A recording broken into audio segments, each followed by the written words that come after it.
Tonight, more evacuations as wildfires in Saskatchewan grow in size and force highway closures in the north. Also, the Saskatchewan Roughriders kick off training camp in Saskatoon for the upcoming season. I think we're going to have a good year. Plus, a Saskatchewan-born movie makeup artist will get to see her work on the big screen at the Cannes Film Festival in France. This is major. I officially have IMDb creds, so it's great. This is CBC Saskatchewan News.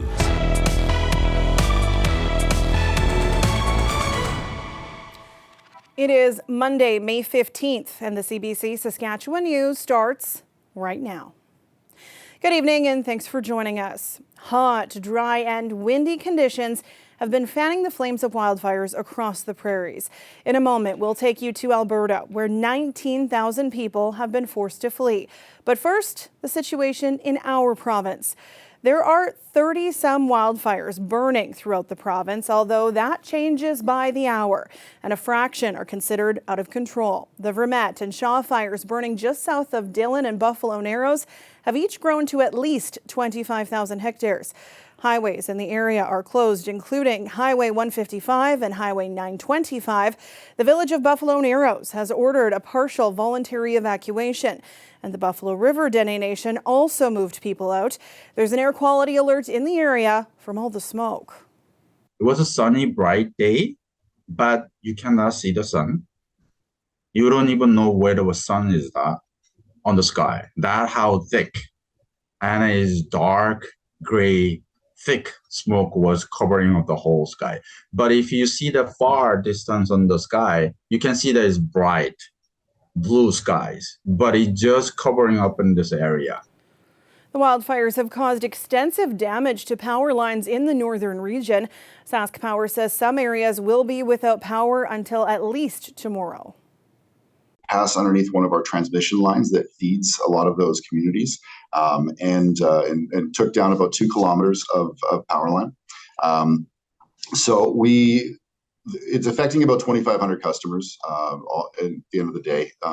We've dispatched crews to the area to assess the damage and to start repairs, provided that the conditions are safe to do so.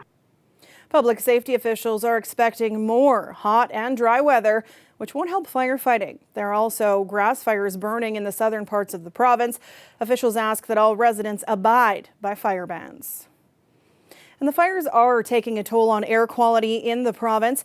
Our weather specialist Ethan Williams joins us now with more on that. And there are quite a few in effect right now, Sam. In fact, you can see through all of the Churchill region and portions of the far north, as well as the Hudson Bay Porcupine Plain area too. There is also a heat warning in effect for portions of Alberta, not expected at this point to spill into Saskatchewan. That smoke is causing temperatures to actually drop a little bit. You heard how it's covering the sun, and overnight lows are not quite meeting that threshold in northern Saskatchewan. There's only one reporting station for air quality in the north at Buffalo Narrows, but it is at a level 10 out of 10 right now. So not just if you're susceptible to lowered air quality, but everyone should be making sure they're not spending a lot of time outside. For south and central Saskatchewan, we're still in a low risk at this point under the Air Quality Health Index, but that's expected to change over the next couple of days. Smoke migrating southward as we head through tomorrow, well into the Churchill region, and then it gets wrapped up in a low pressure system, and it could be moving through south and central as we head into Wednesday. The fire risk extreme through almost all of the province this next day here. Fire bans in place, especially in the western sections of the province, but there is a bit of relief coming. Some rain is on the way, Sam, and I will let you know about that coming up a little bit later in my full forecast. All right, thanks, Ethan. You bet. Prime Minister Justin Trudeau made a stop in Edmonton today to meet with some Canadian military personnel helping fight Alberta wildfires. There are 87 fires across that province. 24 are burning out of control. More than 19,000 people have been forced to flee. Lindsay Duncombe is in Yellowhead County in the west central part of the province. I'm on a cliff in Yellowhead County overlooking the Pembina River, and if you just look across to the other side of the river there, you can see the kind of damage these wildfires created in the forest. The trees just charred sticks, and certainly there is that taste and smell of smoke in the air. We're learning today too about how so many communities are suffering as a result of these wildfires, particularly Indigenous communities. The Premier announced today that Little Red River Cree Nation has lost 108 homes. Sturgeon Lake Cree Nation lost 36 homes. And all of those people have an immediate need. They need somewhere to go. In fact, there are close to 20,000 people who are not in their homes right now, forced to flee their homes because of wildfires in the province of Alberta. And that is causing stress in places such as High Level, where there are no hotel rooms left, even as the smoke continues to blanket that community. And there is a risk that this could all get worse. It is hot outside, and there is no rain in the foreseeable forecast. Lindsay Duncombe, CBC News, Yellowhead County. Premier Scott Moe has called a news conference for tomorrow morning alongside Sask Power to discuss the future of power generation. Today, he gave some hints of what will be discussed. Specifically, the province's estimation of what it would cost to reach the federal goal of net zero emissions by 2035. Moe says it's unrealistic. The Premier says the province is committed to reducing greenhouse emissions, but that the province's goal of hitting net zero by 2050 is more realistic and less expensive for customers.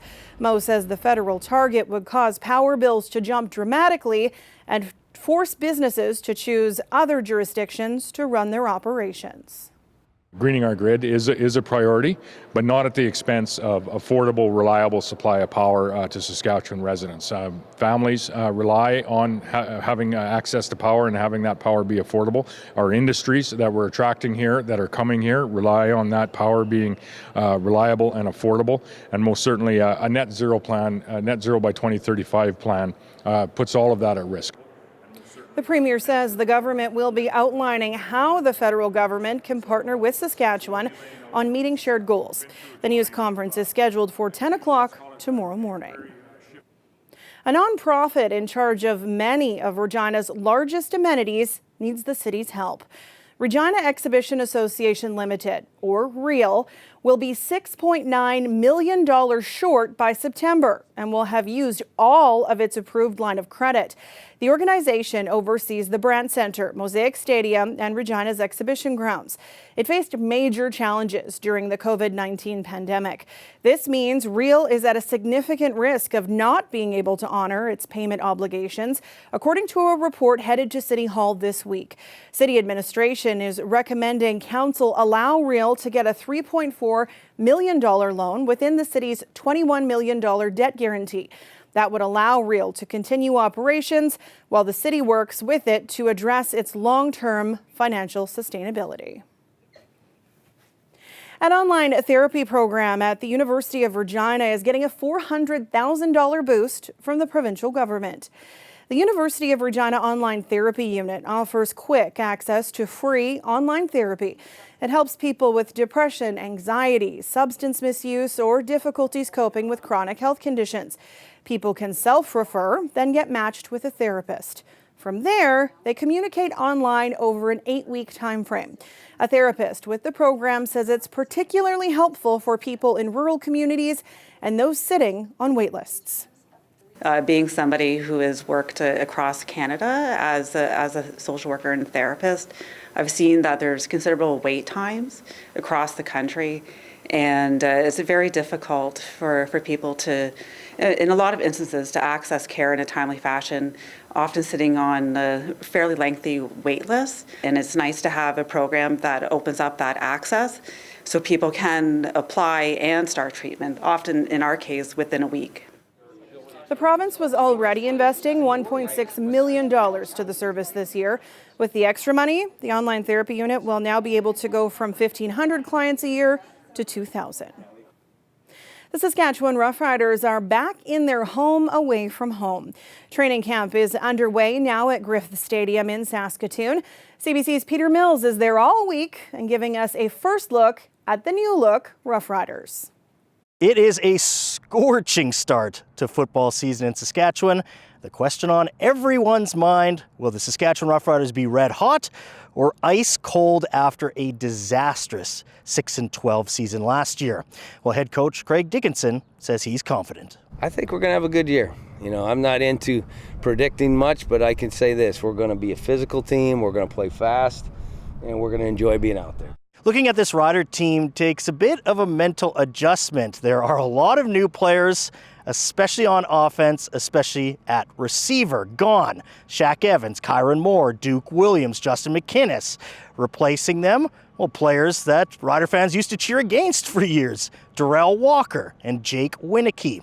And then there's the new face of the franchise. Yes, number 7 is once again going to be your starting quarterback for the Saskatchewan Roughriders, but not Cody Fajardo, it's Trevor Harris. It's going to be a lot of fun. You can just really feel the potential out here. And yeah, I've been around this league quite a while, and so this group's got me fired up. One player already getting a lot of love from fans and his head coach, a former Regina Rams defensive back and the grandson of a Rider great, Jackson Ford.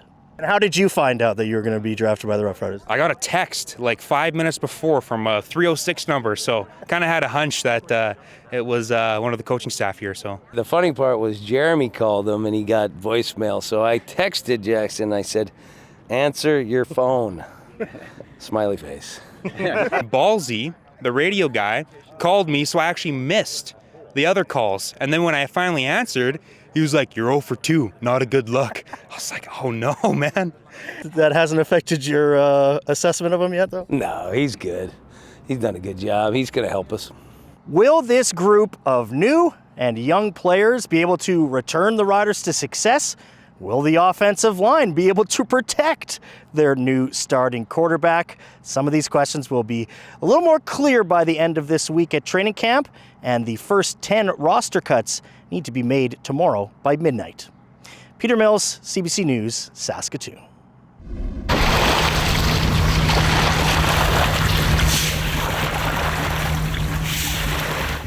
Well, this is an exciting sight if you're someone in Regina waiting patiently for Wascana Pool to open up.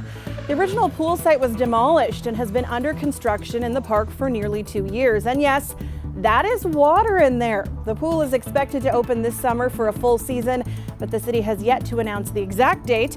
With the weather we've been having, you know that people are hoping that is sooner than later. Ethan will have more on the weather in his forecast after the break. Stay with us.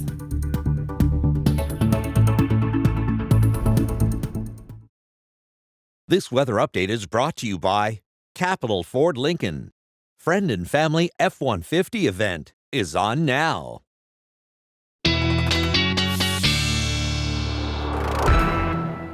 Our weather specialist, Ethan Williams, joins me now.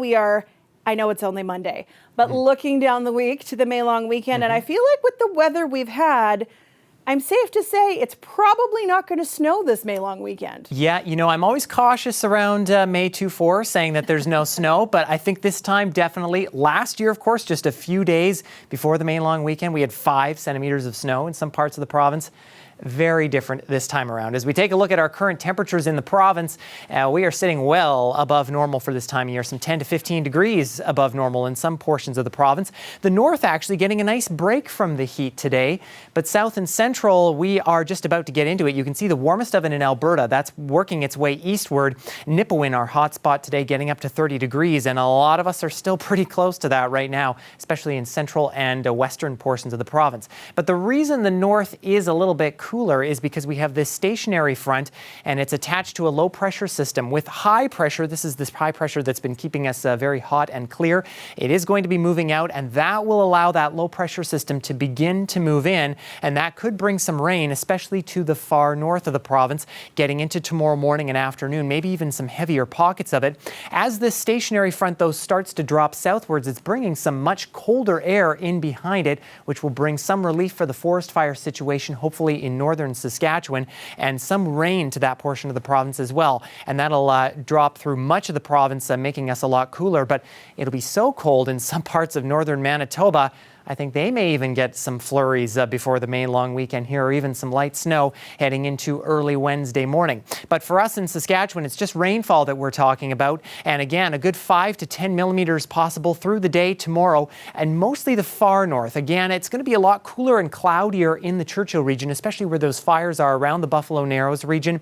Unfortunately, not a lot of rain expected there, but hopefully a little bit of relief. And we have seen winds start to diminish in that region through the day today as well. But they will be picking up as that low starts to move through tomorrow. Again, in the 40 to 50 range, heading through tomorrow afternoon. And as that low drops southward as we head through Wednesday, south and central will start to see gusts pick up. And we will be kind of in that 50 to 60 kilometer range somewhere in there. But then the cool air is very short-lived, because our jet stream is going to start to take a very similar and familiar pattern. You can see that trough that we're going to be in over the next couple of days, bringing the cooler air, but then high pressure sets back in, a nice big ridge starts to build into, and you can see how the edges of it kind of pinch in a little bit. That's very similar to how we've seen this ridge that we're now seeing set up, and that will bring some very, very hot conditions come the weekend, as you'll see here in our 7-day forecast for Regina.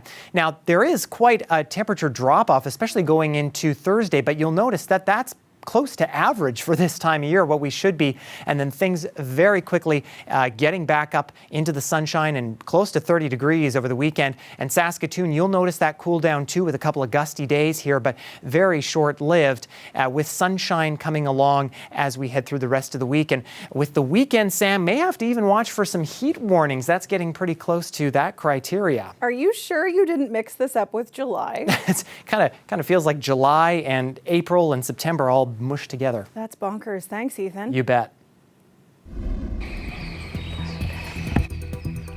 Oh, they're so cute.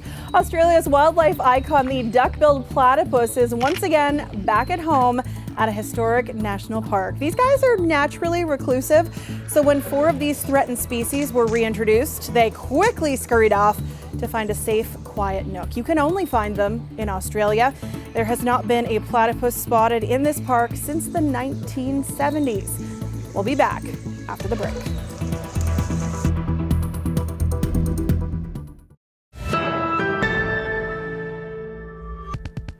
We seem to have jumped right from winter into summer in our province.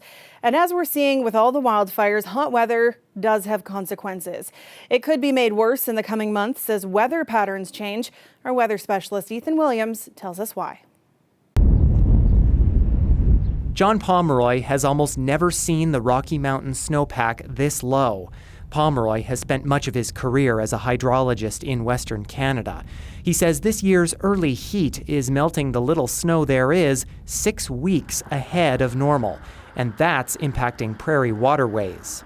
The stream flows are rising right now and look like they could easily peak in May rather than the normal peak, which is in late June to even into July. Alberta and Saskatchewan rely on that water from melting snow in the Rockies to replenish lakes and rivers in the summer. So a lack of water means little relief for those who depend on it for their drinking water supply and irrigation. Low snowpack also means less moisture in the ground to prevent forest fires. As a result, the fire severity index for May and June on the prairies is forecast in the high to extreme rating, something that worries this forest fire researcher. There's been a lot of fire in Alberta already this year. Not a good sign, especially since we know the warmer and drier and hotter weather is coming. You know, we're just in early spring, so that's a concern. All of this as Canada transitions out of a third consecutive year of La Nina, a weather pattern that causes colder and snowier conditions on the prairies, especially later in winter and early in spring. The pattern is now flipping to El Nino, which has the opposite effect and usually brings warmer, drier winters here. Meteorologists predict it will fully develop by the fall, leaving us with an in-between phase this summer. And that's already made long-term forecasting a challenge. With April, we kind of had a little bit of a hangover from La Nina. There's still some colder air sitting off the coast of British Columbia. The water temperatures were still really cold, but all of a sudden somebody switched a switch on, and we went almost immediately into hot, dry weather. Environment and Climate Change Canada says there's a good chance that May, June, and July will be warmer than normal across the country. And while there's no real trend developing for precipitation, things starting off this dry means there's not much moisture on the ground to evaporate and turn back into rain. The experts we spoke to say this lack of snowpack and the severity of forest fires is a sign of climate change. And forecasters are concerned climate change could make the upcoming El Niño event even more pronounced, leaving little hope for cooler temperatures and more moisture.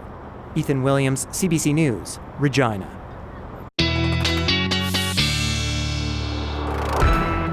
And Ethan is back with one last look at your weather. And if you are looking for those cooler temperatures and more moisture, not going to be happening over the next 24 hours in southern Saskatchewan. Looking for clear skies, lighter winds tonight in Regina, only dropping to around 14 degrees as we head into the overnight period. And it's going to bounce back pretty quickly as we head through tomorrow.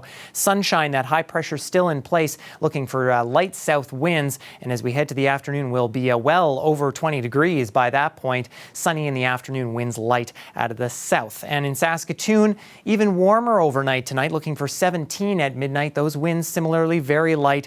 Sunny conditions, same story for you tomorrow as we're already at 18. And as we head to the afternoon, getting very close to the 30-degree mark, maybe a little bit more cloud cover for that area of the province, Sam. Another sunscreen day. Indeed, yes. Thanks, Ethan. You bet. And before we leave you tonight, an Indigenous makeup artist from Saskatchewan has hit a big milestone. A film she recently worked on in Los Angeles is premiering at the prestigious Cannes Film Festival in France this month. Laura Sharpaletti has that story. Simple, elegant, natural. That's the style of makeup Robin Cody used on the set of the new true crime thriller Black Mass. Cody says the film's upcoming Cannes premiere is a big deal for her career.